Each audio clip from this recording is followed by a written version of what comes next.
क्या है, हम क्या है सीधा बंद हो गए। अब ध्यान को कोई यहाँ लगा रहा है, हाँ, ये ब्रह्म ग्रंथि नहीं है भैया। ये यथा पिंडे तथा ब्रह्मांडे तथा ब्रह्मांडे यथा पिंडे, जो पिंड में ब्रह्मांड में, ब्रह्मांड में पिंड में, तो ये 7वां सहस्त्रार्थ है, 10वां दरवाजा है, ये ब्रह्मांड है। क्या है? ब्रह्मांड, न कि ये ब्रह्म है। क्या? ये भूल में मत रहिए, बहुत लोग बोल देते हैं हाँ। ये ब्रह्म वगैरह नहीं। अगर ब्रह्म इसमें होता तो जिस जहां पे ब्रह्म है वो भटक सकता है।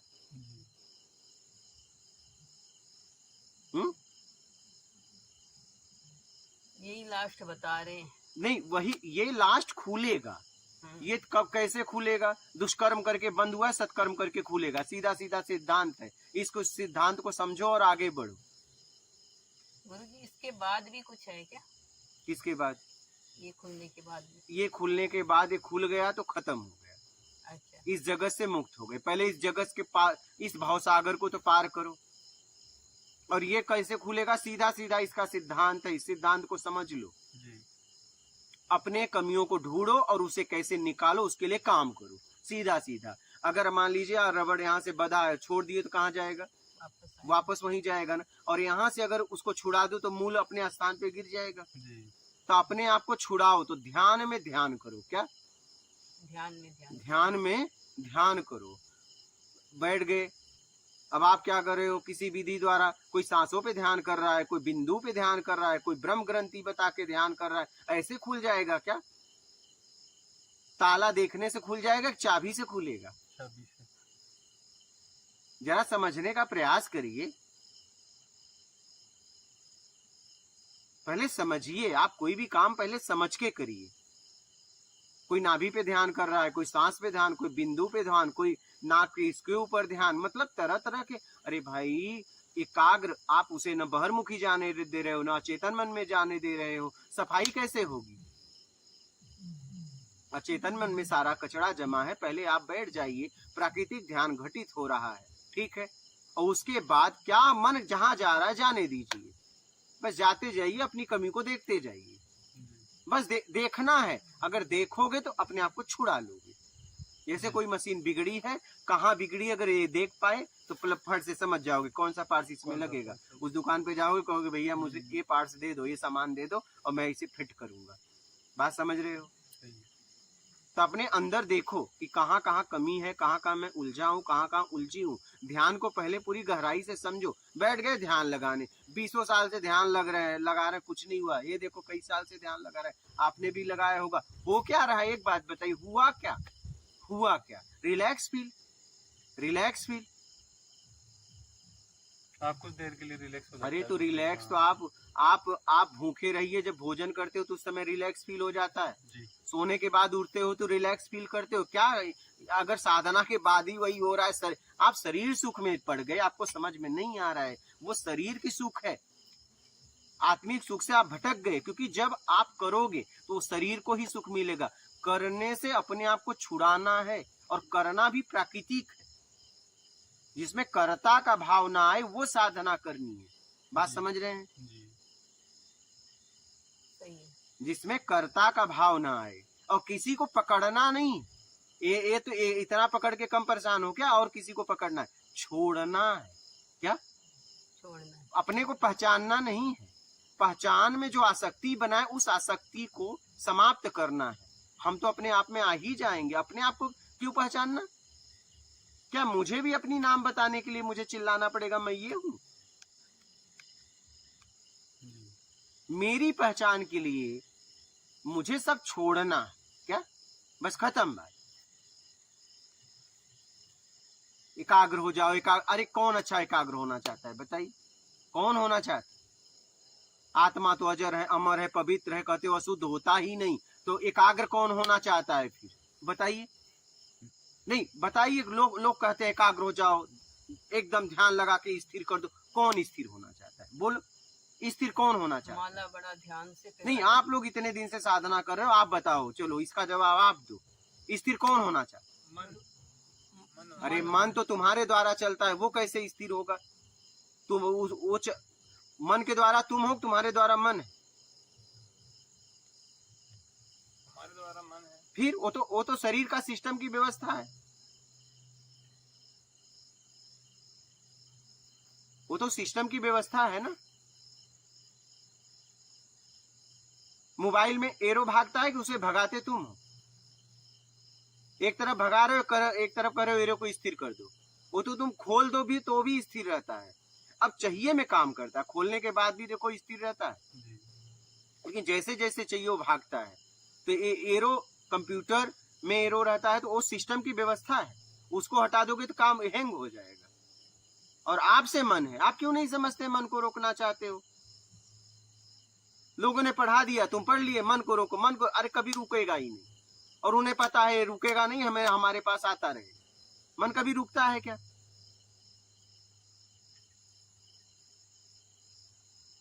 मन कभी रुकता है? कैसे रुकेगा? ब्रेन हैमेज हो जाएगा। बात क्यों नहीं समझते हो? मोबाइल में एरो रुक जाए, कंप्यूटर में एरो रुक जाए तो क्या होगा? हैंग हो जाएगा। इतनी समझ है तो बताओ, एकाग्र कौन होना चाहता है? बोलो। एकाग्र गुरु जी जो अशांत हो गया, हम जिसे अपन जीव कह सकते हैं, जीव। हाँ, जीव है ना, जो हाँ, जो आत्मा था, हाँ, लेकिन ऐसे कर्म करके विकार रहित, हाँ, विकारों जैसे कर्म करके, राग द्वेष हाँ, करके, जो विकार जिसे कहते हैं ना, हाँ, विकारों का कर्म करके आत्मा से वो जीवात्मा हो गया, हाँ, आवरण चढ़ गया उसके हाँ। उसके ऊपर। अब वो इतना परेशान हो गया अपने कर्मों से कि वो मुक्त होना चाहता है। तो कर्म से ही होगा ना। कर्म। चलो मैं एक आपसे बात पूछता हूँ, एकदम सच्चाई से ईमानदारी से जवाब देना। जी। हाँ, ईमानदारी से। अगर आपको कोई लूट ले, जी। हाँ, हाँ। ठीक है, और सारा धन आपका खा ले, जी। और बाद में रोज मंदिर में पूजा करे, ऐसे व्यक्ति को आप माफ कर दोगे? मंदिर में पूजा करेगा? हाँ। नहीं, मैं तो कैसे करूंगा? नहीं करूंगा। ठीक है। एक व्यक्ति आपको लूट ले जी। और वो खा पी ले, जी। जब उसे समझ आए तो आपसे माफी मांगे और जीवन अपना सत्कर्म में लगा दे, जी। तो क्या करोगे? उसे माफ करोगे या नहीं? जीवन अपना सत्कर्म में लगा दे, आपको लगे हाँ। कि नहीं, ये व्यक्ति को एहसास है और ये व्यक्ति अपना जीवन उन लोगों के लिए दे रहा है जिन्हें जानता भी नहीं, उनकी सेवा में लग गया, बताओ, उसे तो माफ किया जाता माफ है। कर दोगे? हाँ, उसने उस पैसे का दुरुपयोग नहीं किया ना, उसने उस पैसे नहीं, आपके पैसे को खा गया, खा गया उसने। हाँ। उसने आपके पैसे को खा लिया, लुटा दिया, सब कर दिया, लेकिन बाद में जब उसकी समझ आई तो आपके आया, चरणों में माफी मांगा, लेकिन फिर भी आप माफ तुरंत नहीं करोगे। लेकिन उसके बाद वो गया आपसे माफी मांग के और लग गया सत्कर्म में। कुछ दिनों के बाद आपको खबर लगी कि वो व्यक्ति अपने जीवन को सत्कर्म में लगा दिया, निष्काम सेवा में लगा दिया, तो आप क्या करोगे? उसको माफ कर देंगे उसको। हाँ, भैया वो दिल हो जाएगा ना, मन हो जाएगा ना। हाँ, कि इसने कोई उस पैसे तो ये ध्यान करने से, ये करने से एकाग्रता नहीं आने वाली है, अशांत जीवन नहीं जाएगा। अपने आप को धन से, तन से, ज्ञान से अपने आप को सत्कर्म में लगाओ, तब कुछ होगा। बात समझ में आ गई? आ गई पूरी तरह? माल छान लिए हो और बैठ के एकदम मोक्ष हो जाएगा, जिंदगी में नहीं होगा। हजारों जन्मों तक साधना करो, कुछ भी नहीं होगा। और इस सिद्धांत को समझो, मैं आपको एकदम आधार और बेस से सिद्धांत दे के समझा रहा हूँ, और ये प्रत्यक्ष सिद्धांत है। बात समझ रहे हो? इसलिए अपने आप को सत्कर्म में, सेवा में लगाते हो, अपने आप को समझने का प्रयास करो, और कैसे मैं निर्विकार हो जाऊं उसके लिए काम करो, पश्चाताप करो, लग जाओ पूरी तरह। जो एकाग्र होना चाहता है उसे मिटा दो। क्या? हाँ, जो एकाग्र होना चाहता है, अशांत है वो, उसे मिटा। बस खत्म बात। न शांति न शांति, हाँ। बहुत हो गई शांति, बहुत हो गई अशांति, बस अब हो गया। नमस्कार। बोलो, आप क्या बोल रही? गुरुजी, मैं कबीर पंथ में थी ना, तो वहाँ जैसे सभी भक्तों को देखा, और मेरे साथ खुद हुआ कि जब मैंने वहाँ नाम लिया तो वहाँ एड्रेस भी बता देते हैं ना, मंदिर हाँ। वगैरह का या अच्छे स्थान का, धार्मिक स्थान का, तो बोलते हैं नाम खंड हो जाता है। और वहाँ पे जैसे लोग है ना, मतलब भक्ति खूब कर रहे हैं और गुरु जी को ही भगवान मान रहे हैं, और बोलते हैं वही है सारा सृष्टि करता धरता, वो तो रूप लेके आए हैं यहाँ पे, मनुष्य जन्म लिया उन्होंने। और वो है ना, उनको हर टाइम मतलब जाते हैं वहाँ प्रणाम भी करते हैं उनके स्थान पे, जबकि वो अपने स्थान पे नहीं है, लेकिन वो जाते हैं। तो गुरुजी वहाँ मैंने देखा सबके परिवार टूट रहे वहाँ पे, इतना मतलब उनकी माला करके और उनका मतलब सांसों का ओम ओम सोम मंत्र है उसको करके, तो है ना मतलब फिर भी है ना पति पत्नी के रिश्ते टूट रहे हैं, माता पिता है क्योंकि वहाँ वहाँ जाने से ना एक तो परिवार से ना मतलब आप समझ लो रिश्ता टूट ही जाता है एक तरह से, क्योंकि कोई बार त्योहार नहीं मनाना, कोई है ना आपके है ना रिश्ते में है ना जाओ शादी वगैरह में तो है ना मतलब देन लेन होता है ना, वो हिसाब से नहीं करना, ये सोच के देना कि भाई हम यहाँ खाना खा रहे हैं उसका पैसा दे रहे हैं वो भी माँ बाप को देना है, उस हिसाब से देना, शादी का बोल के नहीं देना। और परिवार में अगर कोई डेथ हो गई तो सादा खाना खाना, बाकी जो ये नहीं मनाना, फूल नहीं चुगना, तेरहवीं नहीं मनाना, बहुत सारे नियम थे, 40-45 नियम थे जिसकी कोई लिमिट नहीं थी। लेकिन मैंने देखा वहाँ पति पत्नी के रिश्ते टूट रहे हैं, भाई भाई के रिश्ते टूट रहे हैं, माँ बाप, कुछ तो ऐसे लड़के थे जो उन्होंने माँ बाप निकाल दिया, घर से निकाल दिया, वो बेचारा होटल में है ना काम करके अपनी रोटी चला रहा है, कभी नॉन वेज के हाथ नहीं लगाया, वो नॉन वेज होटल में काम कर रहा है। तो ये विडम्बना वहाँ देखी मैंने कि यहाँ मतलब जब भगवान है तो इतने कष्ट क्यों, बोलेंगे तो बोलेंगे ये आपका प्रारब्ध था इसलिए कष्ट है, मालिक दया करेंगे। जब प्रारब्ध ही भोगना है तो तुम्हारे पास क्यों है, हम ही नहीं भोग लें, खुद ही भोग लेंगे हम। देखो ध्यान से समझिएगा, अगर कोई किसी का प्रचार कर रहा है नाम लेके तो फिर वो उसका प्रचारक हो गया, वो स्वयं तो कुछ है नहीं, बस एक प्रचारक है। ध्यान से समझना, एक शिक्षक जब किसी विद्यार्थियों को पढ़ाता है तो वो और भी शिक्षकों का नाम नहीं लेता है, वो खुद पढ़ाता है, बात समझ रहे हैं। और कोई अगर गाइड से पढ़ा रहा है तो शिक्षक लायक नहीं है, ठीक है। अगर कोई स्वयं का ज्ञान नहीं बोल पा रहा है, किसी और के सहारे ज्ञान दे रहा है तो प्रचारक है, बात समझ रही है। और कबीर जी ने सीधा बोला है समभाव समदृष्टि, क्या बोला है, समभाव समदृष्टि। उन्होंने मानवता पे जोर डाला है, क्या, किस पे, मानवता पे। और उनके घर पे कोई भी आता था तो वो स्वागत करते थे, उसकी सेवा करते थे। यहाँ तक बोला गया है कि अतिथियों को भोजन करा के फिर भोजन करते थे, उतने गरीबी में भी, और वो आवरण नहीं देखते थे, बात समझ में आ रही है। और उनका नाम लेके अगर कोई उनके बारे में बोल रहा है, बात समझ, तो प्रचारक हुआ, नहीं तो वो अपना बोलता, बात समझ रहे हो, मतलब वो उस स्थिति पे पहुंचा नहीं। तो जितने महापुरुष हैं उन्होंने मानवता पे जोर डाला है। और रही बात नाम की, तो ये शरीर का नाम है, ये शरीर ही जल जाएगा तो नाम कहाँ रहेगा, क्या, और जो है इसके अंदर वो है बेनाम जी। क्या, तो बेनाम हो जाओ, कितने नाम तो मिल रहे हैं और नाम क्यों ढो रही हो, क्या करेंगे नाम लेके, जिसका नाम रखा जा रहा है जब वही नहीं रहेगा तो नाम खंड हो चाहे अखंड हो, क्या करेंगे लेके, समझ रहे हैं। पता नहीं कितने शरीर का कितना शरीर बदला, कितने नाम मिले, नहीं। इसलिए नाम के चक्कर में मत पड़ो, काम के चक्कर में पड़ो, अपने अंदर मानवता लाओ, सेवा करो, निष्काम सेवा करो, ठीक है। बोला गया कर्म ही पूजा है, क्या, कर्म ही पूजा है। जितने महापुरुष हुए चाहे कोई भी, उन्होंने एक ही बात कहा, सबसे प्रेम करो।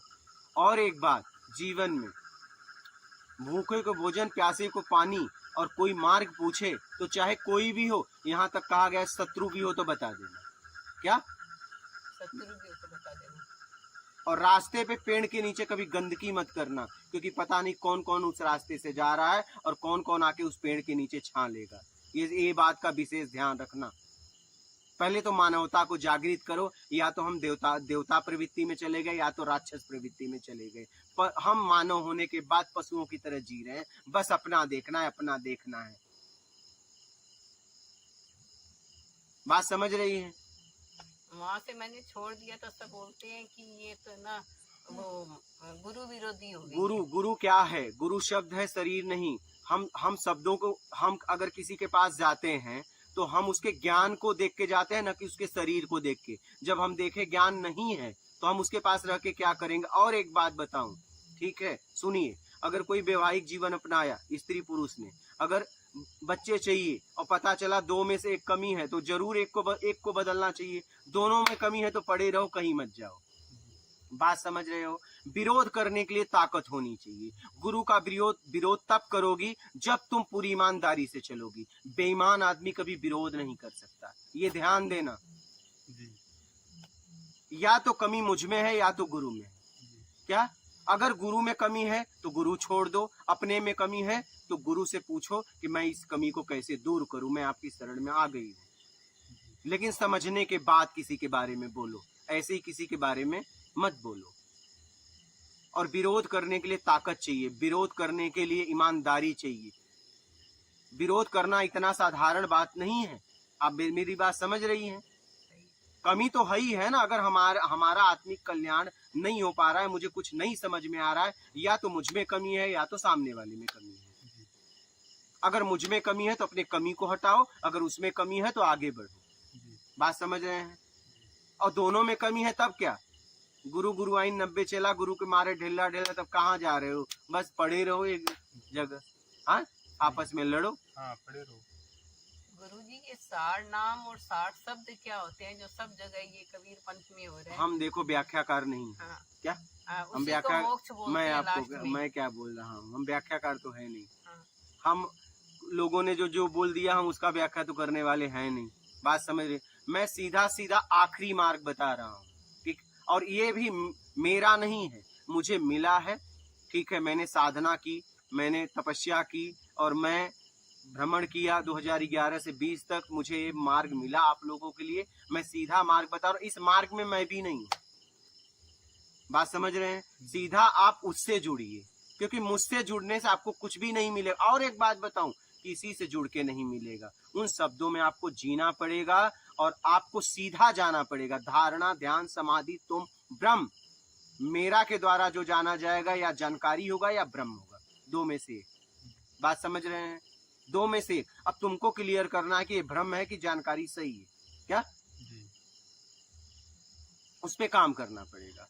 तो धारणा, निर्विकार होने के लिए धारणा बनाइए, उस पे काम करिए। धारणा, ध्यान अपने आप घटित होगा, ठीक है। अपनी कमियों को देखते रहिए। धारणा, ध्यान, समाधि, अपने आप पीड़ा की स्थिति आएगी। जैसे एक स्त्री गर्भ को धारण करती है और उसके बाद ध्यान गर्भ पे लग जाता है, एक समय ऐसा आता है वो ऐसे अथाह पीड़ा से गुजरती है, बाद में उसके बच्चों का जन्म होता है और वो माँ बन जाती है और उसके स्तन से दूध आ जाता है। वैसे ही कोई भी साधक धारणा बनाता है और धीरे धीरे धीरे विकारों से मुक्त होने के लिए काम करता है और फिर धीरे धीरे धीरे धीरे जैसे वो माँ बच्चों के लिए भोजन सोच समझ के करती है और वो आहार बच्चों को भी मिलता है। बात समझ रही? वैसे ही साधक अपनी कमियों को निकालता रहता है और ध्यान पूरी तरह घटित हो जाता है तो वो समाधि की स्थिति आती है और आखिरी में वो ऐसे पीड़ा से गुजरता है, सब कुछ खत्म होते हुए देखता है और बाद में उसके अंदर से विकार निकलते हैं, जैसे यहाँ पे गर्भ से बच्चे निकले।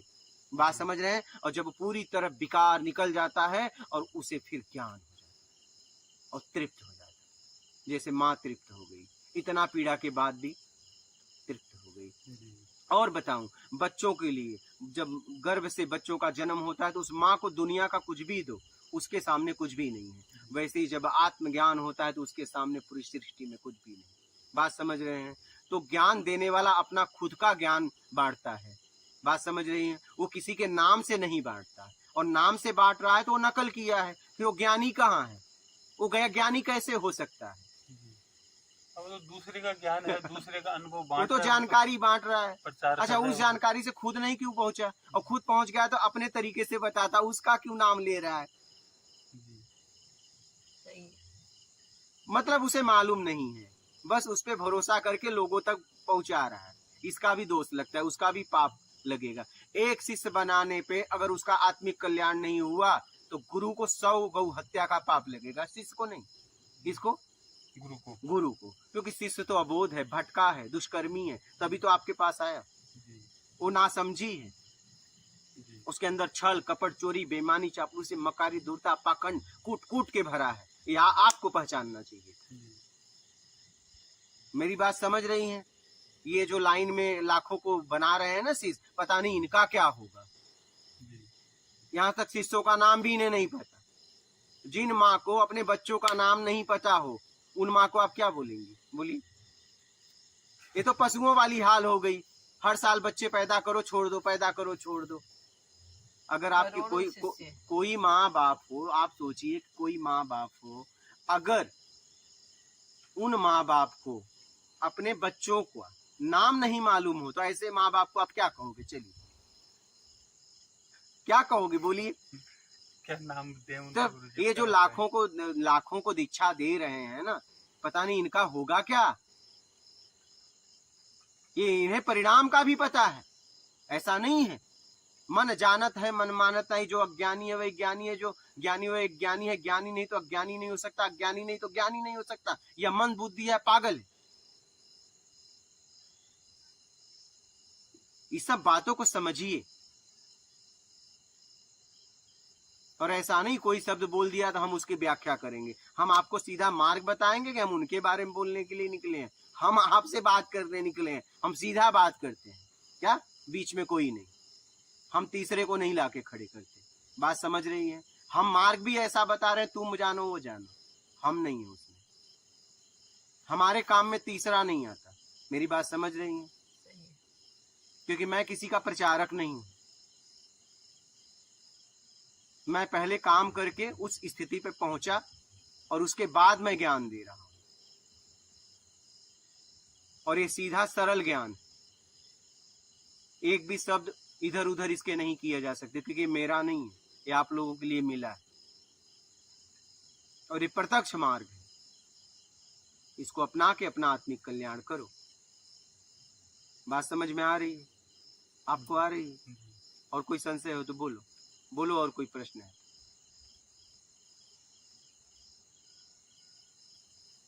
सब जितने भी महापुरुष हैं उन्होंने बस एक ही बात कहा है, मानवता लाओ, बिना आवरण देखे लोगों की सेवा करो, आवरण मत देखो, आवरण से अपने आप को मुक्त करा लो। और आखिरी बात बोल दूं, अभी तक जितना भी पृथ्वी पर बोला गया है सबका सार है ईमानदारी, मुक्ति है, बेईमानी बंद है। ये पूरा सार बता रहा हूं आपको। इसको अपना के जीवन में आगे बढ़ो, अपना आत्मिक कल्याण करो। ठीक है? मात नर्मदे।